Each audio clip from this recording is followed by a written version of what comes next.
जय मसीह सभी को। और आज मैं फिर से आपके सामने हाजिर हुई हूँ डेली डिवोशन को लेकर के।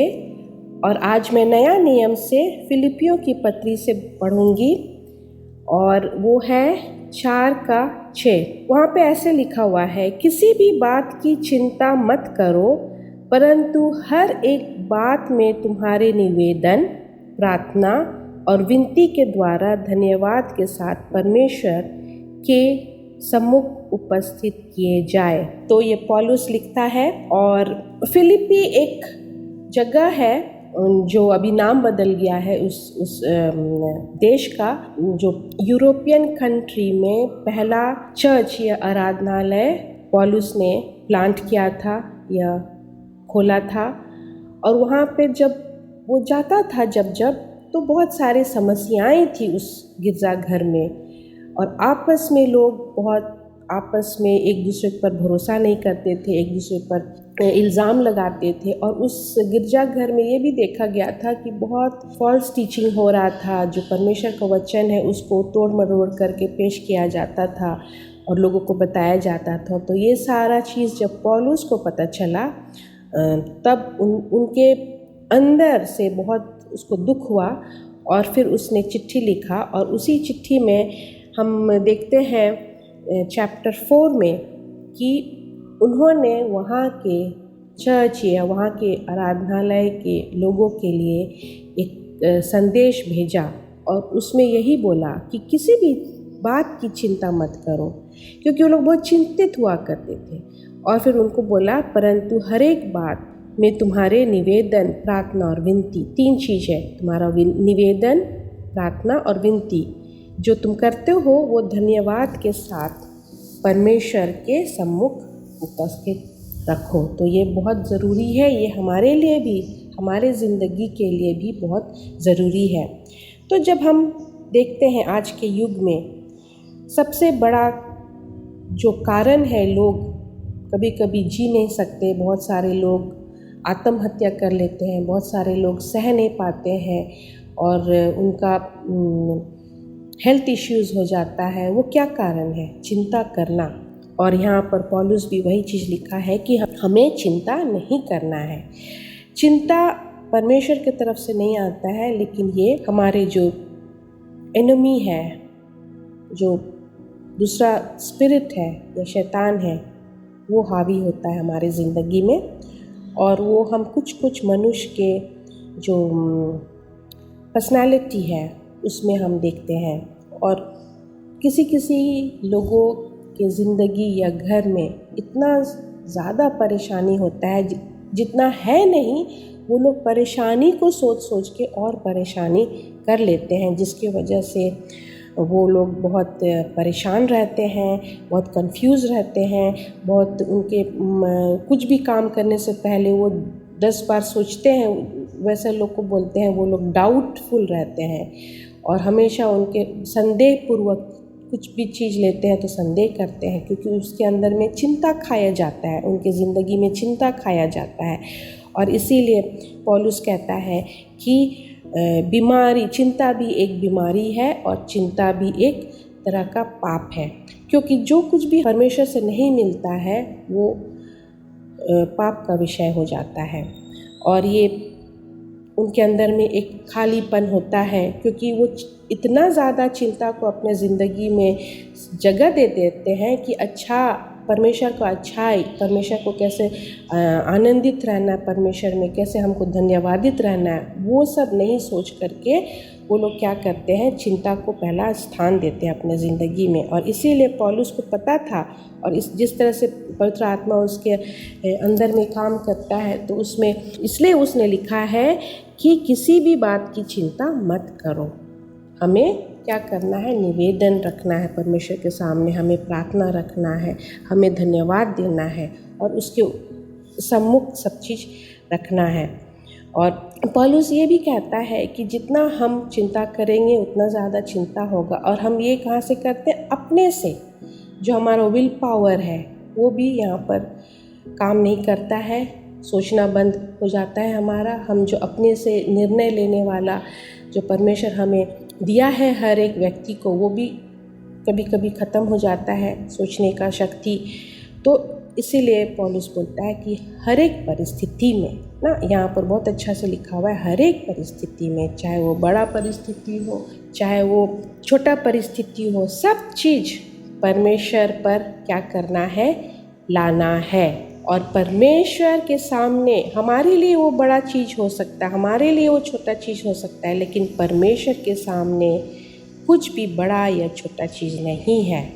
तो प्रार्थना क्या है हमारे लिए? प्रार्थना हमें निवेदन जो हम करते हैं, यहाँ पर लिखा हुआ है ना कि तुम्हारे निवेदन, प्रार्थना और विनती के द्वारा धन्यवाद दो। तो चाहे जैसा भी परिस्थिति हो उस पर हमको क्या करना है, परमेश्वर को धन्यवाद देना है और निवेदन रखना है परमेश्वर के सामने। और जब हम परमेश्वर के सामने पूरे मन से आते हैं तो हम घुटना टेकते हैं, अपने हाथों को ऊपर उठाते हैं, अपने सरों को झुकाते हैं, अपने आँखों को हम बंद करते हैं। तो ये सारा चीज़ एक इज़्ज़त देते हैं परमेश्वर को, अपने आप को पूरा तरीक़ा से हम समर्पित करते हैं और हम परमेश्वर को बहुत धीमी आवाज़ से बोलते हैं। अंदर से अगर हम बहुत व्याकुल हैं तो हम प्रार्थना में रखते हैं। तो ऐसा प्रार्थना को क्या बोलते हैं? आप तीर और धनुष को तो देखे होंगे, और किस तरह से तीर चलता है धनुष में लेते हुए, तो वही है। इंग्लिश में हम लोग उसको कहते हैं कि दी एरोइंग प्रेयर। मैं ये इसको निकाली हूँ अपना, जब मैं कभी कभी मनन करती हूँ, मेरे मन में ऐसा विचार आता है तो मुझे लगता है कि जैसे धनुष से तीर निकलता है सीधे, वो वापस नहीं आता है, वो टारगेट में जा कर के मारता है। तो वैसा ही हमारा प्रार्थना भी होना चाहिए कि जब हम प्रार्थना को पूरा तरीक़ा से अपने मुंह से निकालते हैं और वो सीधा परमेश्वर पर सीधा जाना चाहिए। वो तीर इधर उधर नहीं जाता है, सीधे कहाँ जाता है, टारगेट को मारता है। तो उसी तरह से हम लोग का भी प्रार्थना जीवन होना चाहिए। और उसके लिए हमको क्या करना है, बहुत व्याकुल हैं तो हम नहीं प्रार्थना कर पाएंगे, हम बहुत परेशान हैं तो नहीं कर पाएंगे। हमको पूरा तरीक़ा से क्या करना है, समर्पित होना है, तभी हम प्रार्थना निवेदन डाल सकते हैं, तभी हम धन्यवादित हो करके अपना प्रार्थना विनती परमेश्वर को देते, उसके सम्मुख उपस्थित करते हैं। तो ये परमेश्वर हमें एक स्वभाव देता है, एक हमारा जो अंदर में जो स्वभाव है, ये कैरेक्टर है, उसको बिल्ड करता है। ये एक दिन दो दिन में नहीं होता है, हर एक दिन हम जो प्रार्थना करते हैं परमेश्वर हमें क्या करता है, पॉलिश करता है। हमें एक्सरसाइज करना है उस प्रार्थना को करने के लिए। हर एक दिन हम करेंगे, तब हमको परमेश्वर और सिखाएगा, पवित्र आत्मा और सिखाएगा कि किस तरह से हमको परमेश्वर तक अपना प्रार्थना पहुंचाना है। और ये चीज़ हम यीशु मसीह से सीखते हैं, जो गार्डन ऑफ गेत्सेमनी में जब उसका क्रूसिफिक्शन होने वाला था, जब वो क्रूस पर उसको चढ़ाया जा रहा था, तो उससे पहले वो अपने पिता के साथ बहुत समय बिताया। और वो गार्डन ऑफ गेत्सेमनी है जहाँ पर यीशु मसीह घुटना टेक करके पिता परमेश्वर से प्रार्थना करते हैं। इतना प्रार्थना करते हैं, इतना रोते हैं कि उसका जो आंसू था वो खून का आंसू था। और वो क्या कहता है, हे पिता, ये तुमसे ही संभव है जो मैं कुछ ही दिनों में मेरे साथ होने वाला है। तो ये जो कटोरी है ये तुम्हारे पास मैं रखता हूँ, और तू जैसे चाहेगा वैसा हो। तो वैसे हमको भी पूरे तरीक़ा से परमेश्वर के सामने में अपने आप को दे देना है। जो भी हमारा मन में है वो बस दे देना है, और वो एक तीर की जैसे पूरा सीधे परमेश्वर तक पहुंचना है। वो तीर इधर उधर जाता है, नहीं जाता है। उसी तरह से हमारा प्रार्थना भी तीर की जैसे पूरा सीधे हमारा मुंह से जो निकलता है सीधे परमेश्वर के राज में पहुंचना चाहिए, यीशु मसीह के द्वारा पवित्र आत्मा में हो करके। और ये हमें बहुत कुछ सिखाता है, इससे हमें बहुत कुछ सीखने को मिलता है। और प्रार्थना करने से पहले हमें अपने पापों की अंगीकार करना है। हमें बोलना है, पिता परमेश्वर, मैं एक पापी हूँ, फिर मैं तुम्हारे पास आती हूँ, फिर भी मैं तुम्हारे पास आता हूँ, मुझे क्षमा कर। और मेरी ये निवेदन है, मेरी ये विनती है। तब साथ में क्या लिखा हुआ है, तब परमेश्वर की शांति जो सारे समझ से परे है, वो हम सारे समझ से परे हैं, वो जो इंसान कभी नहीं समझ सकता है, तुम्हारे हृदय और तुम्हारे विचारों को मसीह यीशु से में सुरक्षित रहेगा। और वो सुरक्षित रहेगा मतलब वो प्रार्थना पहुंच चुका है। तो ये आज का जो मनन पद मैं ली हूँ, उसको आप दोबारा पढ़े। ऐसे नहीं कि एक बार हम पढ़ लिए, उसको दोबारा पढ़े और उसको याद करें। तभी हम बोलते हैं ना, मेमोराइज करने के लिए हम हमारे जो स्प्रिंग ऑफ लाइफ मिनिस्ट्री में चर्चेज हैं, वहाँ पे संडे स्कूल चलता है, तो वहाँ पे बच्चों को हम लोग सिखाते हैं कि कैसे बाइबल पद को याद करना है।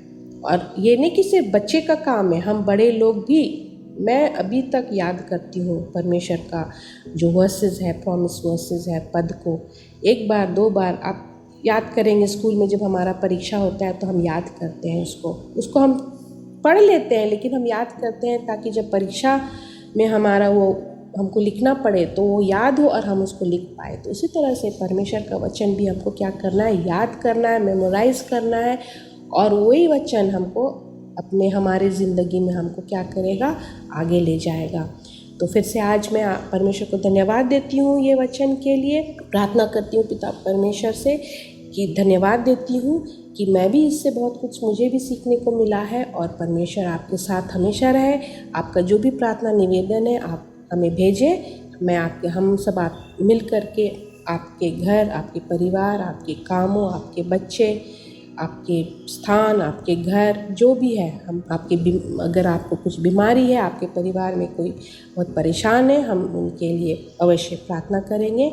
और आप सब जरूर सब्सक्राइब कीजिए। ये वीडियो आप अपने तक ना सीमित रखें, आप दूसरे को भी शेयर कीजिए, और आप हमेशा परमेश्वर आपको आशीषित रखे। Thank you.